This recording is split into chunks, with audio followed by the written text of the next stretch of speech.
Shawn Mendes' second album, which was released in April of this year. And honestly, I was not looking forward to this one, guys. I really wasn't. With what I discussed in my There's Nothing Holding Me Back review, I feared that almost the rest of the album, or at least a good majority of the album, was going to be the same crap. And that's the last thing that any album should look like. I mean, usually the singles are the album's representation, or they're like the first impressions of what the album's gonna look like. And after listening to the three singles that came off of this album, it was not looking great. And you know what? This album made me so salty, or the songs made me so salty in general, I should say, that I decided that I was going to be sadistic and have a count of how many songs that are about the same goddamn thing. So, read into that as you will. So the first song from this album was actually the song that I just reviewed on Tuesday, so if you want to know my deepest, purest thoughts on that song, you can check it in the link check the link in the description box below. It'll be right there for you to see. Do you know what sounds more desperate than, hey listen, I don't want to intrude your perfect happy life right now, but I'm just so in love with you that I just have to say something? Of course you don't, because that sounds extremely creepy. Then again, I'm probably looking at this song as if Shawn is actually speaking to this girl that he has a crush on. I mean, it's possible that this song is all playing in Shawn's head, because what kind of moron would actually say this shit in public? Must I show you the clip again? Even though you told me to hurt me, you keep tearing me apart. Oh, and you don't even need my opinion on whether the acoustic version of this song is better or not. Because usually, whether a song is acoustic or not does not interpret or change the fact that its lyrics make the song already just as shitty. You pretty much know what my opinions are on Treat Me Better because of what I've said on the worst songs of 2016 and also what I've mentioned in the There's Nothing Holding Me Back review.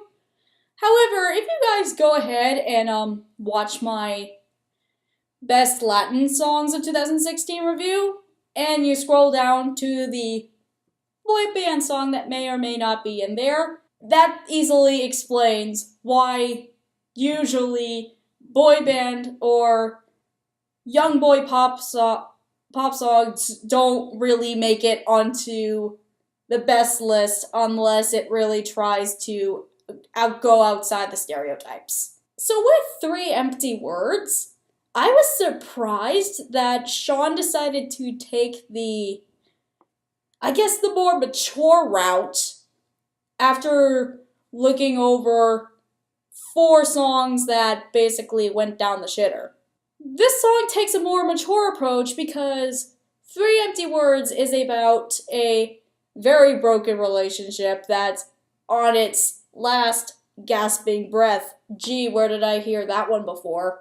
And of course, as mature as Shawn is being in this song, his revelation is he's the one who's going to say, this is not working, we have to go our separate ways, because if I keep saying those 3 little words, they're going to not have meaning.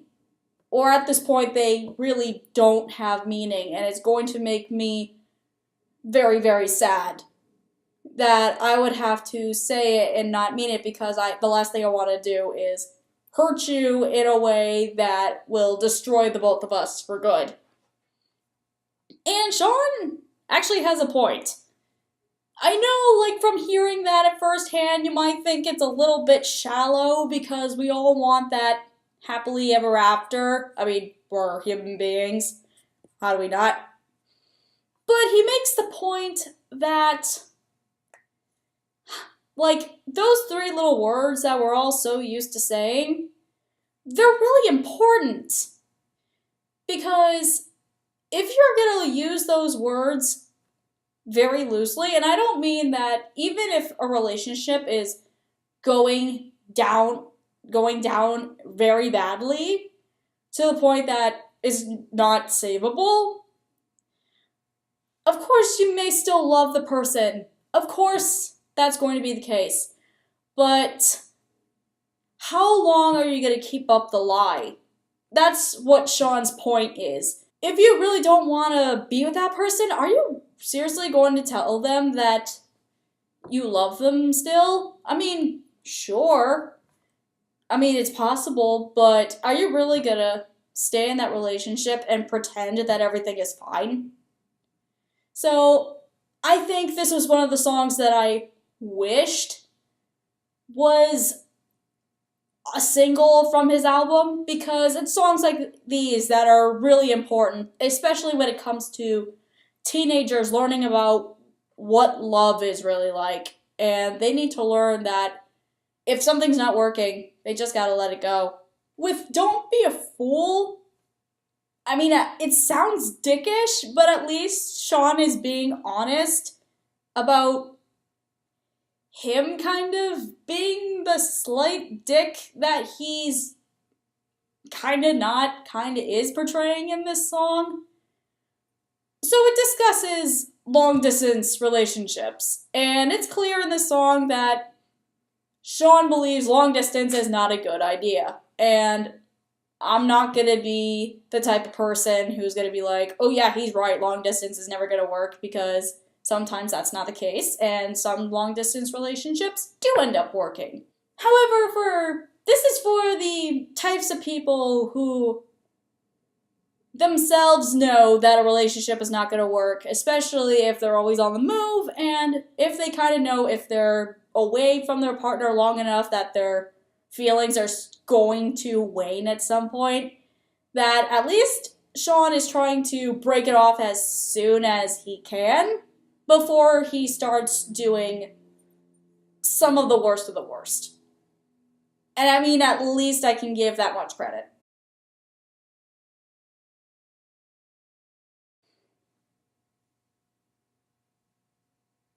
God damn, how many songs are going to be called No Promises this year? From what I've been hearing on the radio, like, how many songs are going to be, for one thing, about that? Second, that are going to be using the same exact title. I mean, of course, with a song like No Promises, Shawn is talking about having a one-night stand with this girl, and that they're not going to be in a committed relationship because he knows that he's not really going to be good for her, but he's going to be in it for the sex anyway. But now that I'm thinking about it, does Shawn, or does this kid really look like the one-night stand type to you? Then again, I really should not be saying that because I'm kind of not the best judge of character myself. I mean, even the most innocent looking of people could be the one-night stand types. And then vice versa, if you know what I'm saying. But if there's one thing I'll give this song credit for, is that the choir in the background actually kind of works. And I'm kind of attracted to that. So, like Treat You Better, Shawn uses the word gentleman in Lights On. Unlike Treat You Better, this song does not make Shawn out to be the nonsensical, unreasonable, well, meaning no reason, victim of this case. This song is basically a sex song that says, oh, I'll make love to you with the lights on instead of making love with just candles or darkness. Not the first time I heard this. And second, I didn't think that making love with lights on was actually taboo. I thought people just do it wherever and whatever atmosphere that they wanted, I guess. But this song is still really good with the fact that actually Shawn is trying to be romantic for once. Thank motherfucking Christ. Thank God. Because if there's one thing I'm sick and tired of, it's these good-looking young gentlemen trying to act like they're cocky bastards. Speaking of honesty, how many goddamn unrequited love songs are going to be on this goddamn album? This is basically Don't Be a Fool all over again, except it doesn't show a hint of long distance whatsoever. It's just Shawn saying, hey, I'm just not the right guy for you, so I don't think this is going to work. It's not bad musically. Nothing is really there. It just doesn't have any substance. When it comes to listening to these types of songs, I am losing my goddamn patience. And I'm just going to let Shawn do the talking when he says, it's the same old story. Because, yeah, for the past, how many times now is it? I've been listening to the same goddamn song. Except this time, he's supposedly supposed to be in a relationship with a woman who's kind of older than him. And considering that he's 19 years old right now, that's like college age, it's kind of weird, but I wouldn't go against him for that. But problem is, that's according to Genius lyrics, that he's in a relationship with a somewhat older woman. Nowhere in the song does it indicate that. It's just like There's Nothing Holding Me Back. It's just like Mercy. It's the same goddamn song. No substance whatsoever, it's the same song. I'm going to be honest. I wasn't going to listen to this song because by title alone, I thought I was going to add it to the self-torture count. But then I listened to the song and it's not that at all. It's actually a lot more relatable than you think it is. Or it kind of sounds like a romantic teen movie, but I digress. So the song's about this girl who's supposedly been running around with different guys and she's been doing some other bad things. But again, these are rumors according to Shawn because Shawn plays the boy that this girl actually knows and has connections with, and despite what other people say about her, Shawn's not going to care. He knows the truth, and he actually wants to be with her because he's the one in such said case who understands her, who he thinks he can provide for her so that she would not have to suffer with this bad reputation that she's been getting. And this was the treat you better that I was looking for. It actually has some background information that we can look back upon. We actually have some character development. If it's not really Shawn's character, kind of is, it's the character of the person he's singing about. And at least with that, this song is passable by every means of the word. I mean, it's kind of cliche that the good guy would go after a bad reputation girl. But then again, those are the types of stories that people like to hear. It's outcast meets not exactly a popular kid, but maybe just an average kid, and they finally get to know what's inside them, and they get together. It's stories like that work.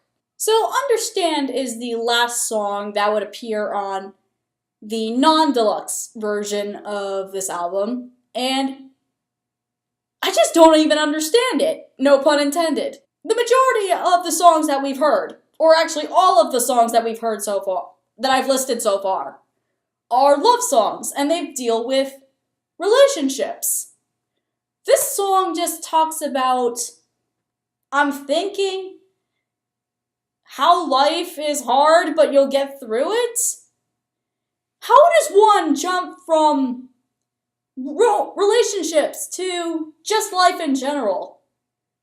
I mean, if I don't care if every single song from this album had to deal with relationships. If that's what the album's about, fine. I don't care.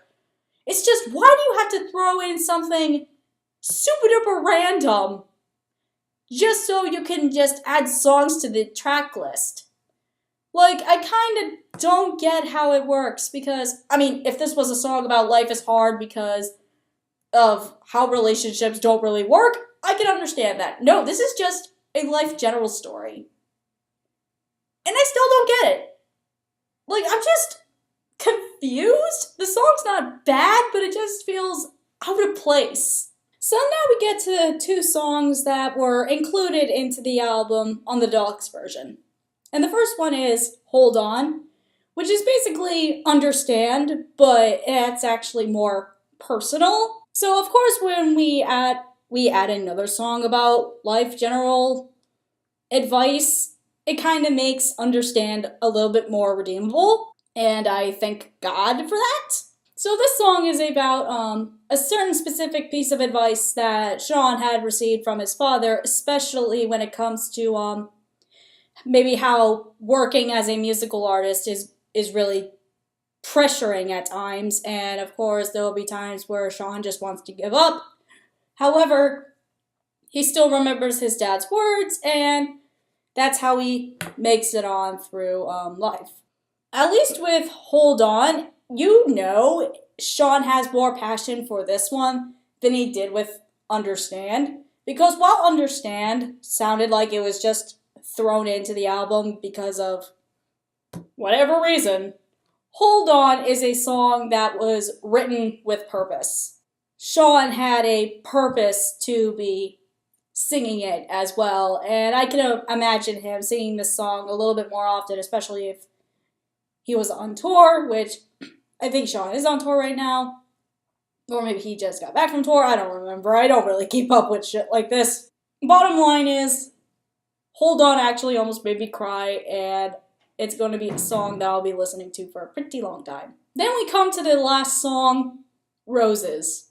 Roses is basically the 100 times better version of Treat You Better. No, actually it's the apology for Treat You Better. It's the apology that Shawn realized that Treat You Better sounded very passive-aggressive, and he is sorry that his fans had to hear that crap. Like, this song, without the passive-aggressiveness, goes actually into the aspects of heartbreak that someone has to learn how to deal with it themselves, especially if it's a person they really care about, but they're, of course, really happy in a relationship that they have with somebody else. It's life. And, of course, like a rose, it's going to bloom again at some point. I would know. I had roses at my old house. Or rose bushes, I should say. Like, roses are always going to grow back. And that bloom of love is going to happen again. It may not be with the person that you had originally thought, but it's going to be with someone new, someone who is going to care about you, someone who's also interested. And that's the lesson that Shawn is trying to teach through Roses, and I thank God that I found this song because I love it in comparison to the first single from this album that was released as a single. And I just wanted to point out something very interesting before I move on to the rating. It's that with the 3 singles that were released before this album, before or like during this album's release, the 3 singles had a very pop, or had some pop elements mixed in with the acoustic guitar this time. It was pretty similar to the process of Shawn's first album, Handwritten, as far as what goes on the radio and what doesn't.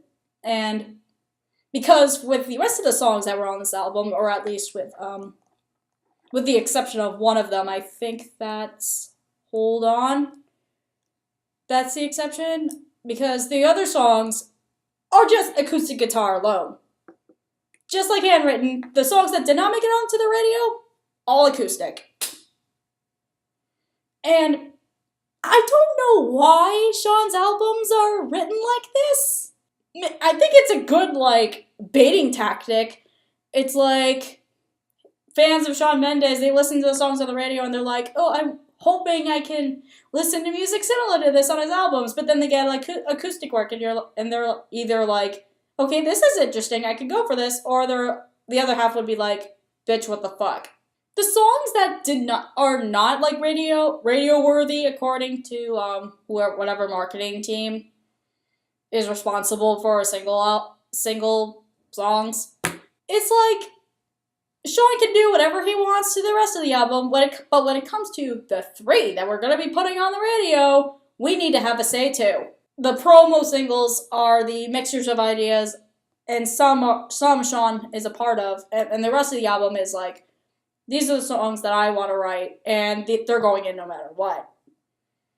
And for Shawn's case, I don't know if that's a good thing or a bad thing, because technically with his singles, they're not bad instrumentally. They're just, because lyric-wise, throughout the songs, it's either hit or miss. He has some good songs, but then the rest of his songs are pretty bad. Because they're either passive-aggressive, or they're just stereotypical, young pop star songs where, he's trying to get, like, girls' attentions by acting like a cocky son of a bitch. It's strange to see how this process works with every single album, because you don't know what they're thinking or what songs they could possibly be writing until the actual album comes out. And an album for a pop star is like a getting to know you sort of thing. Like, every, 2 or so years. 2 being the minimum. Some people don't even produce an album for a very long time. Like some stars. And, it's like they're, what's going on in their life moment. An album is. And the songs could be about, each specific topic or whatever. And when it comes to Shawn's album, most songs being like, oh my god, self-torture, I should break up with this girl, but I don't want to because I love her thing. I'm like, Shawn's really not going through that, is he? I mean, I know he's been rumored to be dating some girls, but Shawn's life is so low on profile that we don't even know what's going on in his life right now. So I think the majority of songs that he has on his album, some of them are sincere, which are the good ones. And then the rest of the songs were, of course, his managers and producers thought they were a good idea because he's a young kid. He probably doesn't know what love is, but we're going to show everyone else who doesn't know what love is, according to the music industry. First of all, fuck that. Second, I hope Shawn can get to mature as an artist, because he's an adult now. He's going to be going through way more than just young love experiences. And of course, if he's going to get fans around his age range, which there probably already are, he needs to start teaching them, experiences that he's gone through. And, I mean, I'm not expecting him to be Ed Sheeran or anything, but at least he has to start developing some sort of style. And if it's the acoustic guitar thing, fine, great. But if it's the pop elements thing, I don't care. Just make it sound good. I had the original rating for this song lower, but I'm just going to be generous and give this album a 6 out of 10. It has a handful of songs that are just, oh my god, they're the same songs all over again. They don't have much substance. But there are a few, but there's another handful of diamond in the rough type things. And there are songs that you could probably forgive, because I've forgiven some songs that did not have substance. But it depends on what kind of person you are, really, if you're looking into this. If you're a person who's mostly interested in sappy love songs because, hey, we all get sad and we need stuff to listen to, I mean, great. I'm that type of person, too. I mean, what are the odds of that? But if you're really not into that stuff, oh my god, you're going to hate Shawn Mendes. I mean, if you haven't hated him already, you're going to hate him a lot more on this album. I'm just going to give you a heads up right then and there. So that's it for this album review. If you liked that, make sure you give this video a like and share your own comments on if you've listened to the whole album yet or if you like Shawn Mendes or you don't. I would like to have a humanly discussion. At least that's what everyone wants, right? And also, don't forget to subscribe for more content if you haven't done so already. And for those who have, thank you very much for following me up to this far. I really, really appreciate it. I'm Cait Cher, and it's been real. Ciao!